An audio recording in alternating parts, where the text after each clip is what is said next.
अभिमन्यु युग के सवाल का कुछ जवाब नहीं देता। उसको देखकर ऐसा लग रहा था जैसे वो किसी सोच में डूब गया था। युग अभिमन्यु को हिलाते हुए पूछता है, अरे कहाँ खो गया? बताना क्या तरीका है पता करने का कि यक्षिणी इस कमरे के अंदर कैद है या बाहर निकल गई? अभिमन्यु युग के सवाल का जवाब देते हुए कहता है, युग, यक्षिणी इस कमरे के अंदर कैद है या नहीं इस बात का पता हमें खुद ब खुद 6 दिन बाद आने वाली पूर्णिमा को पता चल जाएगा, जब यक्षिणी किसी को अपना शिकार बनाएगी।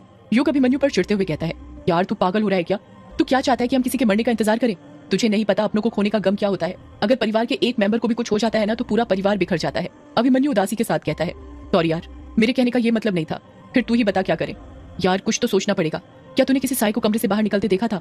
नहीं यार, अंधेरा इतना ज्यादा था कि क्या बताऊं। मुझे तो अभी भी तेरा चेहरा ठीक से नहीं दिख रहा, और जितना मैंने इन भूत प्रेत आत्माओं पर रिसर्च की है उस हिसाब से आत्माएं उन्हें ही दिखती हैं जिन्हें वो दिखना चाहती हैं, या फिर जिनकी राशि भारी या कोई दोष होता है।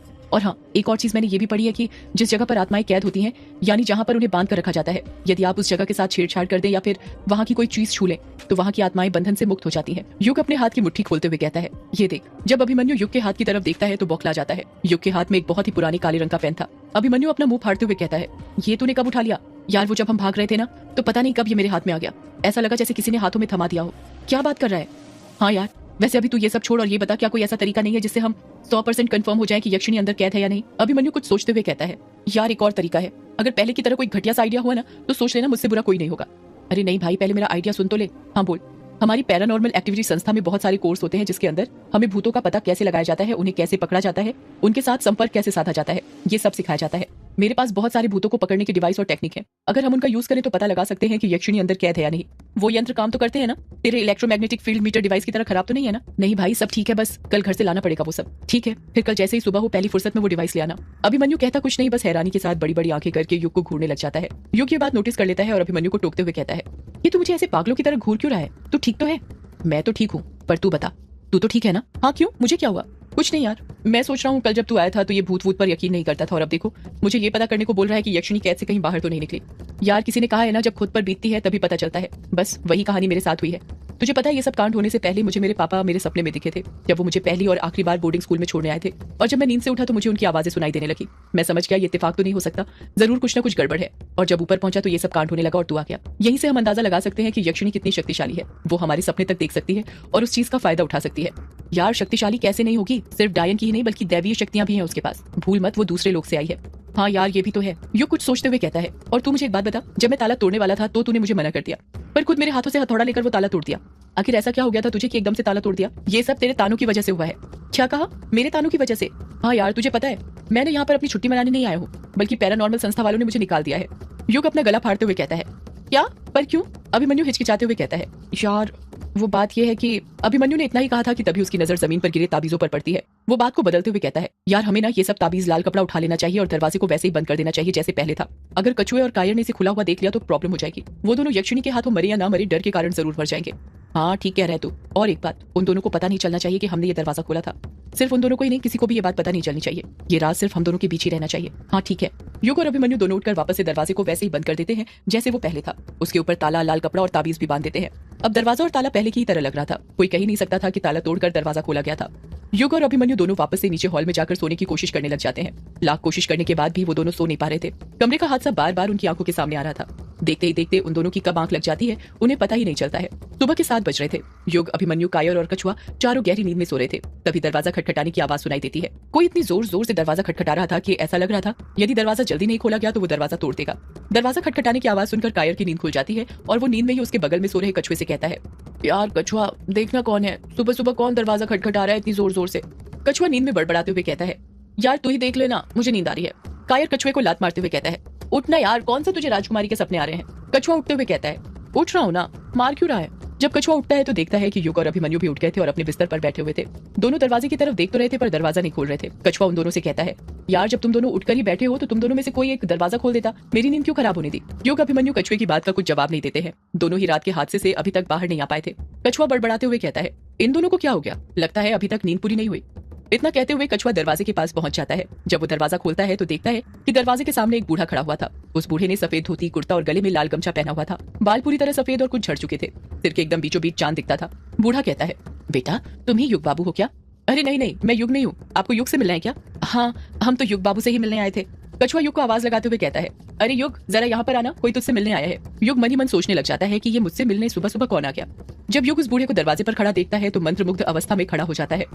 वो बूढ़ा कछुआ को साइड हटाता है और युग के कंधे छूते हुए खुश होने लग जाता है। उसकी आंखों में आंसू आ गए थे। वो बूढ़ा युग की कलाई पकड़ते हुए कहता है, बहुत बड़े और हट्टे कट्टे हो गए हो बेटा। कछुआ मनी मन सोचने लग जाता है, ये बूढ़ा कौन है? युग कुछ याद करते हुए कहता है, आप बल्लू काका है ना? वो बूढ़ा खुश होते हुए कहता है, हाँ बेटा मैं ही बल्लू काका हूँ। बड़ी देर कर दी पहचानने में, मुझे तो लगा था तुम आओगे ही नहीं। 13 साल बाद तुम्हें देखकर बड़ी खुशी हुई। बल्लू काका युग के घर के पुश्तैनी नौकर थे जो बचपन से ही उनके घर पर काम किया करते थे। आप यहाँ पर कैसे, और आपको कैसे पता चला कि मैं यहाँ पर आया हूँ? युग बाबू, मुझे क्या, पूरे गांव को पता चल गया है कि कोई परदेशी शहर से आया है।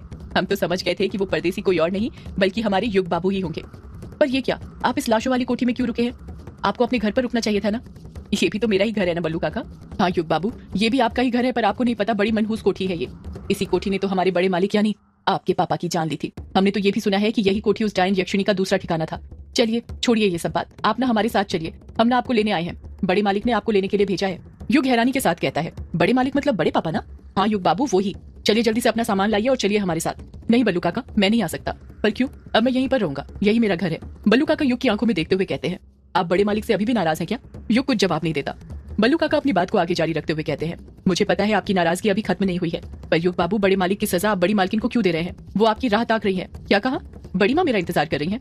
हाँ युग बाबू, जैसे ही बड़ी मालकिन को पता चला कि आप यहाँ आए हैं तो उनकी खुशी का तो कुछ ठिकाना ही नहीं रहा। वो तो चाहती थी कि हम कल ही आपको लेने आ जाएं, पर रात हो गई थी और हमारे गांव में आज भी रात को नदी पार नहीं की जाती।